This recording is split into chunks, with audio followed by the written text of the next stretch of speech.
Hello there. Today we're going to get the achievement Stefan's Dream here in EU5, which of course requires us to start as Serbia, become an empire, control Constantinople, and take a certain amount of territory. Before we begin, let's make note of that territory we need to take. We need to take the entirety of the Serbia area, which we can see here we control most of, but there's a little bit of land controlled by Hungary that we need to take. Next, we need to take all of Albania and all of Macedonia, which will bring us into conflict with the Byzantine Empire and Naples. Finally, we need to control an extra few provinces. We need to control Slavonia proper here, which is again controlled by Hungary. We then also need Thessaly here, as well as southern Epirus. And finally, in Greece, we need Neopatras, this small province here. And then we also need the little province of Sirdes here, controlled by Bulgaria. So, to sum it up, we need to fight a war against Byzantium, Bulgaria, Hungary, Naples, and Sicily, plus this tiny little green nation here, in total in order to achieve our goals. With that said, our goal is going to be pure speed. First thing we're going to do is actually ally with Bulgaria. It's usually pretty easy to get them as an ally because they don't start off as our rival. So we'll ally them,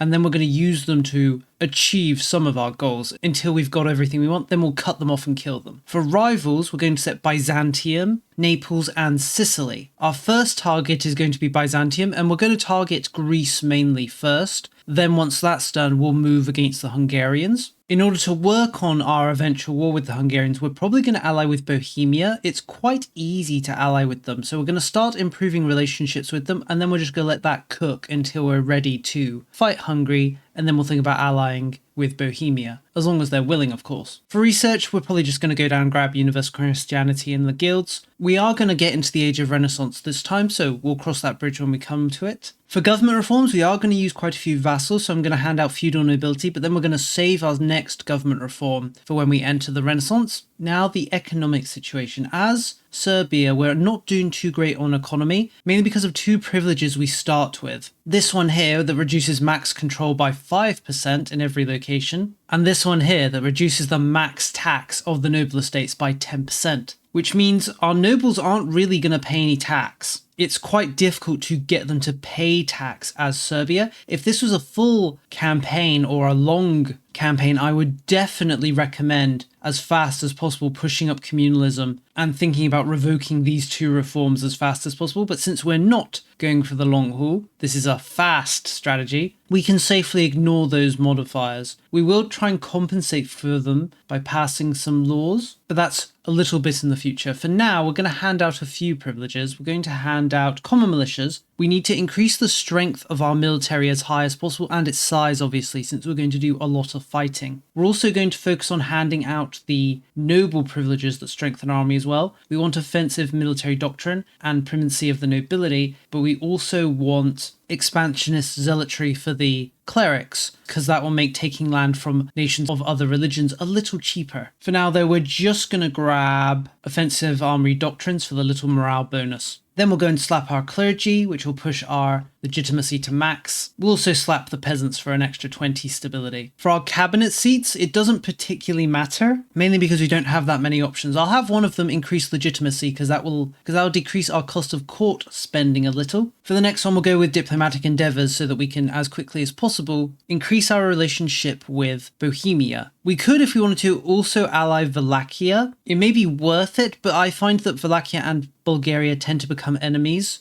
so it can be a little risky. When it comes to cultures, there's a few things we could do. We could fully accept Bulgarian culture, which will give us cause on a bit of territory in our south that has Bulgarian majorities, but I like to tolerate Albanian. It will push us slightly over our accepted cultures limit, which isn't great, but it will give us access to the Albanians as soldiers, giving us access to their levies, which will balloon our military size. Elsewhere on the economy, our goal is really just to not be having a deficit. We do start with a lot of forts. You can just demolish all of them, except for the one in your capital, but you may be tempted to keep some, maybe the ones in the north facing Hungary. I find I don't need them. I didn't need them in any of my test runs, and I did like 3, where I got up to the point where I achieved the criteria for the achievement. So I'm going to demolish all of them outside of our capital fort. Then I'm going to bring down our diplomatic spending. We're going to make money once the trade is properly balanced. So the little bit of deficit we have here doesn't really matter, it'll be fine. I think we're ready to unpause now. We're going to get an event not long into the game, which gives us a CB on Byzantium. We're going to immediately utilize that when it comes in to take all the territory we need from Byzantium, plus Constantinople. There you can see a month's passed and we're making 12 ducats. This will fluctuate a little bit as trade kind of kicks in, but we should be fine economically to achieve our goals. Here's one of the events we have as Serbia. This little nation here breaks off and becomes independent. They're honestly not a big deal. As long as we keep them loyal until 1341, we can just reintegrate them with no problem. I find just throwing out a support loyalist is enough to keep them at almost max loyalty, so we won't lose much sleep over them. Here's the event I was talking about, the Dreams of King Stefan. This gives us claims on a lot of Byzantine land, and if we take all of this land, we actually get another event which lets us become an empire. So it's very important we take all of that. Since we've immediately gained that modifier, we're going to immediately declare war. It is a little important which of the locations we declare the war for, because we want to capitulate Byzantium. So I would recommend not picking Thessalonica as the war goal, because then we would have to siege the castle there. And of course, we want to do things fast, without much hassle, so pick literally anywhere else. We'll call Bulgaria in. Trebizond will be in the war, but honestly, they're not going to be a big deal. And despite the size of the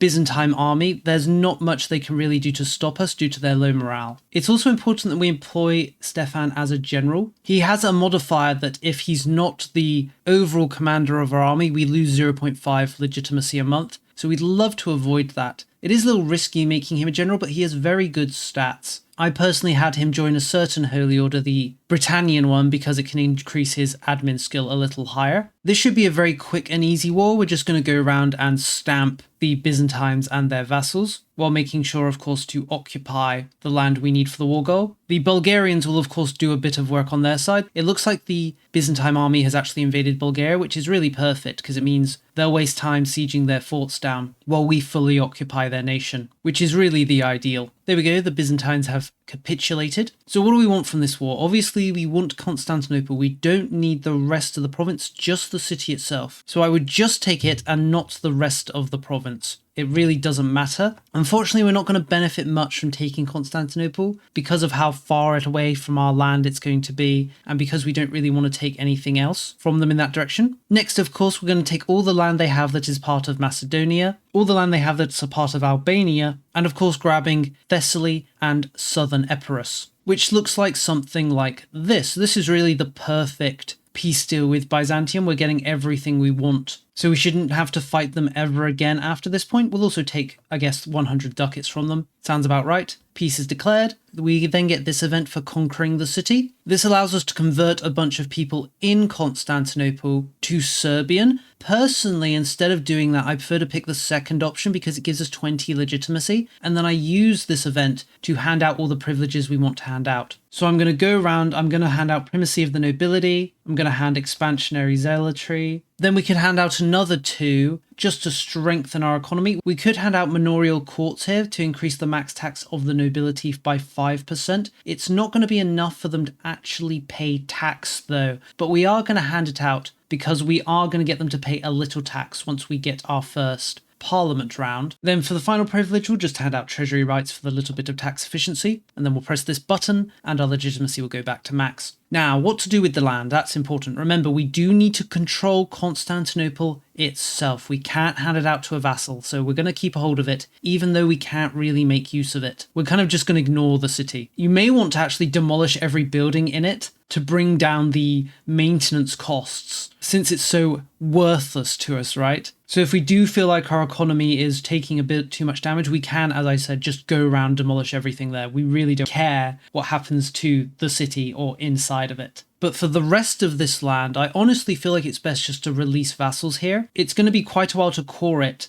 and it's going to be hard to fully get control up in it anyway due to the proximity. If we look at the proximity map mode, we have to cross a lot of mountains to get down here, which means we're not going to get much control anyway due to mountains decreasing the proximity efficiency. With that in mind, I would just release vassals. Since our goal is to, of course, get this achievement and not create a functioning nation, we'll release Thessaly, the historical subject, because they will start with all their land as cores, meaning they'll be able to utilize it the best. Then for the rest, we'll just release custom subjects. We'll release them in equal amounts between vassals and fiefdoms in order to ensure that they're all loyal. And there we go, a nice and vibrant Greece. With this, we've achieved 2 of our goals. We've taken Constantinople, and we're now eligible for an event which turns us into the Empire, this Dawn of the Empire event, which requires us to control all of this land in Greece. So if we just wait, we'll get the event here to become an empire. In the meantime, though, we're going to think about our next targets. We, of course, need to fight Naples and Sicily. They can both be a little difficult. I find Sicily is actually harder than Naples. Naples is kind of a paper tiger. So we'll see about creating CBs on the 2 of them. Here we go, Dawn of an Empire. This will increase our antagonism with nations around us, unfortunately, but we shouldn't be too bad. As we can see, the people that have antagonism aren't that amazing. The only ones we'd really be concerned about is Genoa and maybe Wallachia. But with it being so close to 50, it's not hard to bring down their antagonism below 50 to the point where they won't form a coalition against us. But either way, we'll accept the option to become an empire. Since we're an empire now, we can now hand out another rival. It's tempting to hand out Hungary here, but we don't really want Hungary to attack us. If Hungary had set us as a rival, I'd definitely rival them, but because they haven't set us as a rival yet, we're going to ignore them. Instead, we'll go and set that tiny green nation we do need to destroy as a rival, just to spend the slot. At this point, Bulgaria has cut us off, but that's not really surprising. I find that they do cut us off quite early due to our expansion. We really don't need them. Having them in the war with Byzantium's nice, but we don't need them, and they are a target after all. Our spy network has reached the point where we can fabricate on Naples, so that's what we're going to do immediately. As I mentioned, I do think Naples is easier to fight than Sicily, so we'll definitely make them our target first. Here's our first parliament, as I was mentioning earlier. Luckily, we've gotten some things that will benefit our military, but even so, the priority for this parliament is to change over from the traditional distribution to favour the elite. That will result in us actually taxing the nobility a little. We don't particularly need it. The only reason we're running a deficit now is because I'm pushing my diplomatic spending high so I can get the diplomats. I could easily bring it down to 0 and we'd be in the positive, and then we could close some buildings if we really need the money, but we don't really need the money at the moment. Our number 1 goal, of course, is to achieve the achievements criteria. But we're going to switch over to favour the elite so they pay us at least a little bit of tax. It also increases the agenda impact for when we do things the nobles want. For example, we'll increase relationships as they like here. We could then use this to call on additional levies or ask for more taxes. Personally, I like to wait until the parliament's almost going to end and then ask for more levies. We're likely going to want and or need them for our war with Naples. One other thing I've noticed, because we've become an empire, our cultural capacity has increased.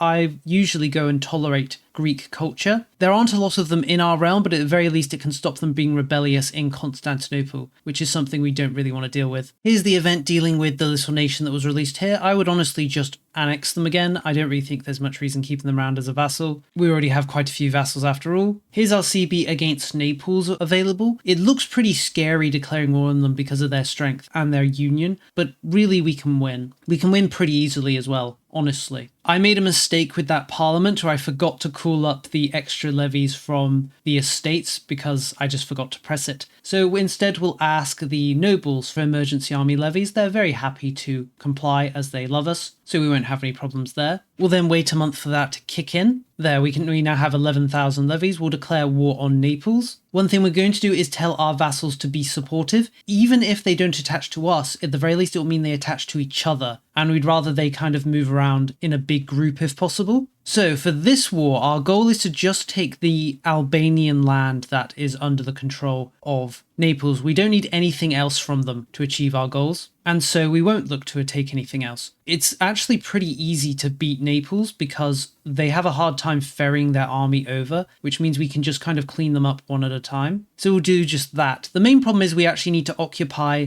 this fort here that's a part of Albania. That's the real thing that's going to drag this war along. But we'll just leave that to our vassals. They should be able to do it without much problem. Because this is a destroy enemy war, we gain a lot of war score from just winning battles. So that's what we'll focus on doing. We'll wait for the Neapolitans to transport their armies over, then we'll try and destroy them not long after they land, and gain the war score for doing so. Now we've entered the Renaissance. The first thing we're going to do, of course, is go over and hand out the local army organizations for the extra levy size. We're going to need it. For the focus, I think it's worth going mill. There's a good chance we'll actually not have enough time to research any of the mill focuses before we complete the objective. But if we do manage to come down and maybe get the ones that increase our levy size, that could be nice. We'll make a beeline for them, but as I said, there's a good chance we'll never get to see these advances. One thing I do recommend though is going over and grabbing the peasant levies, just because the peasant levies are double the size of your existing Age of Tradition levies, so more of them will be able to be deployed on the front lines. It does look like the provincial army has come over and is harassing our guys who are trying to siege the fort there, so let's just clean them up. There we go, we've managed to take the Albanian territory. So we'll just demand all of Albania's land. The goal is to annex them, which will give us the rest of this territory because they are vassals of Albania. No reason to take too much after all. Then we'll ask for war reparations from Naples, and I guess we'll take some money from them. Not much reason to drag the war out any further than it needs to be. With that, we have taken all of Albania, which of course is one of our goals. And we're done with Naples, we don't need to fight them again. Next on the chopping block is Sicily. Sicily can be quite tough, not because they're particularly strong, but because they have a strong vassal here in the region in the form of Athens. They're usually able to ally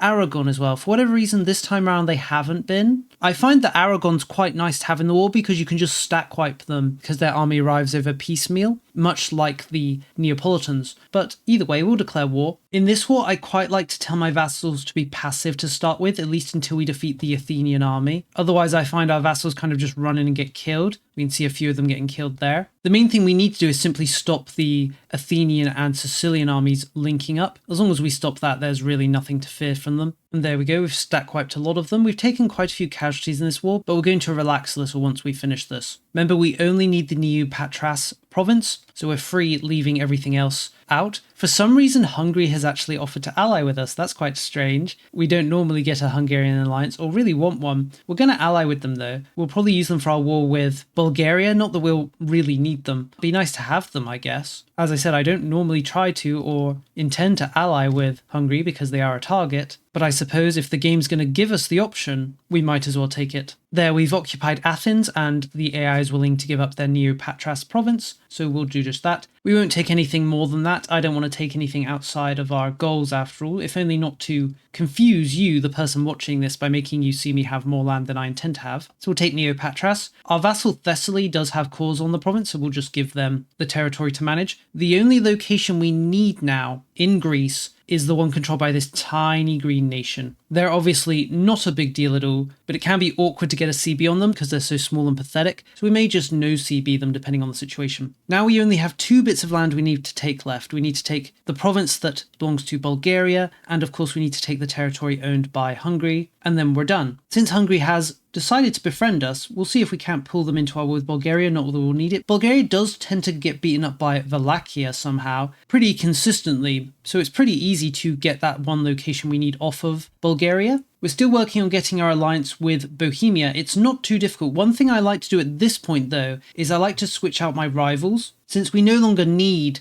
Naples or Sicily as a rival, or Byzantium either, we can just drop one of them, and then I like to look over at Bohemia. Who have they rivaled? And I select their rivals as my own. So Bohemia has rivaled with Upper Bavaria, I believe. Let me just triple check. Yes, Upper Bavaria is a rival of Bohemia. I will then set them as my rival, which gives us an extra +5 to the willingness to make an alliance with us from Bohemia. The main thing putting them off right now is we're a target of a coalition, but honestly, this isn't really a big deal. I mean, look at these guys. Their hatred of us will passively decay over time. We can facilitate it further using diplomats if we feel a need to, but it's not a big deal. One thing I also like to do is start handing out military access and other things to Bohemia to make them like us more. We'll also profess trust with them for a little bit extra to their willingness to join us. And around this time, we've achieved our alliance with Bohemia. I was going to attack Bulgaria before this point, but I actually was going to use a parliamentary CB, but I was stupid and let the parliamentary CB slip by. I guess we could no CB them. It wouldn't be a colossal deal. The loss of stability wouldn't be nice, but you know, do we even need stability at this point? Probably not. At the same time, we're also going to break our alliance with Hungary. It's not really worth keeping them around as an ally at this point. I probably shouldn't have allied them in the first place. I suppose it was nice for a little bit of protection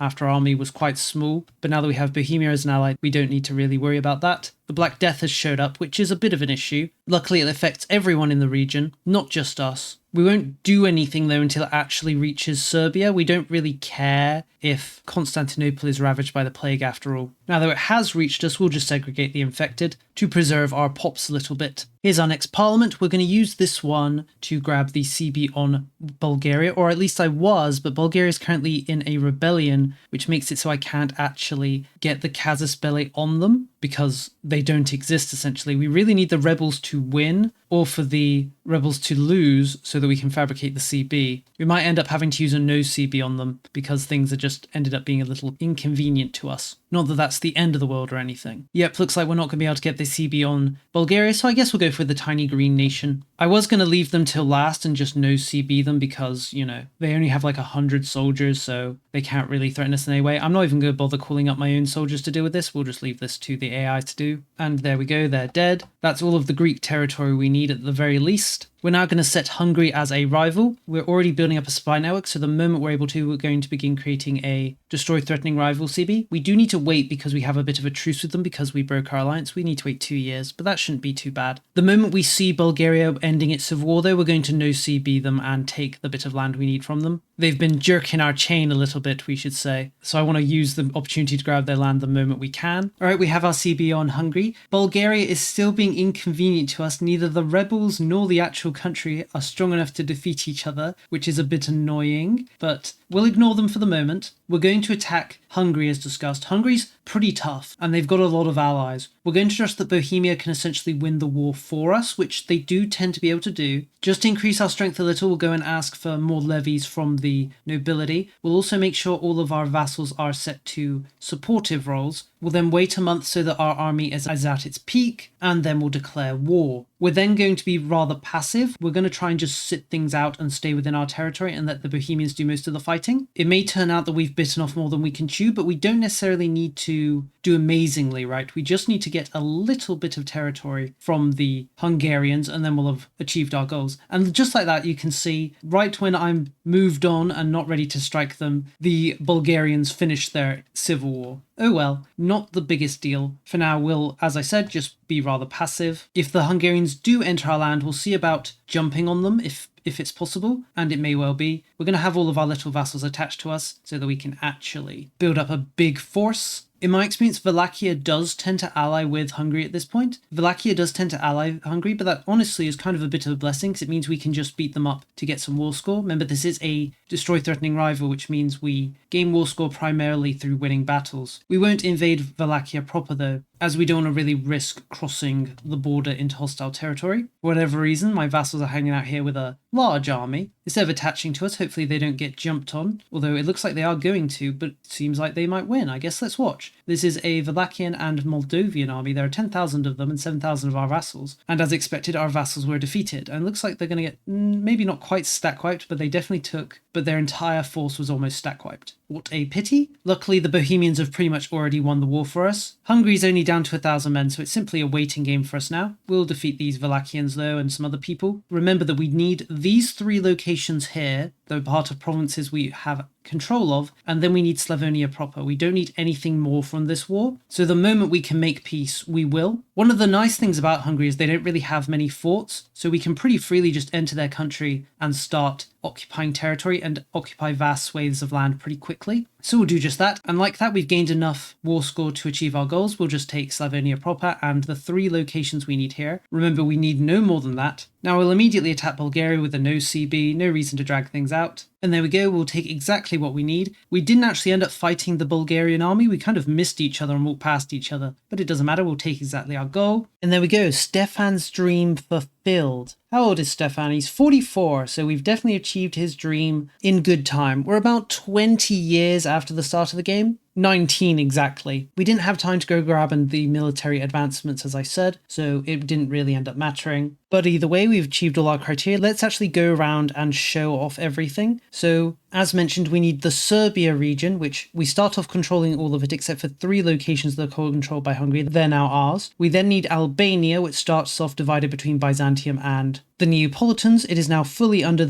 our control or the control of our vassals. Either is fine. Then we have Macedonia, which starts off divided between us And the Byzantine Empire, it is of course completely under our control and the control of our vassals. Then we need a few extra provinces. We need southern Epirus, which is under our control. We need Thessaly, which is also under our control. Then Neopatras. Then we need that one Bulgarian territory, which is under our control. And we need Slavonia proper, which is also under our control. We then need to control Constantinople, which we do. And we need to be an empire, which we are. So I'd say that's everything achieved. Pretty easy. The hardest part, I think, is the war with Naples and Sicily at the beginning. Speaking of which, Sicily's almost been completely destroyed. I guess that's no more than they deserve. Definitely makes the 40,000 strong Neapolitans look a little scary, but luckily we still have Bohemia as an ally, so there wouldn't really be any risks for us for quite a while. We could probably just use Bohemia to help us conquer all of the Balkans without much issue. Not even Hungary can really oppose Bohemia. That's how strong they are. So here's the amount of territory we need with it all coloured in as our colour. We can see it's kind of disjointed with this malign growth pointing into Hungary, but this is a good overview, I think, of the territory. So with that, I think we'll leave it here. I do hope this video was helpful to you and you were able to follow it and get this achievement. If you have any questions, don't hesitate to ask me. I'll do my best to advise. I've done this a few times and there can be quite a bit of variation, as I said. But this overall strategy seems to work well, especially the allying with Bohemia and having them just beat Hungary for you. I've consistently been able to get them to do that. Bohemia is just that strong, right? But either way, I'll thank you for watching. Hope you did enjoy this video, and I'll see you next time.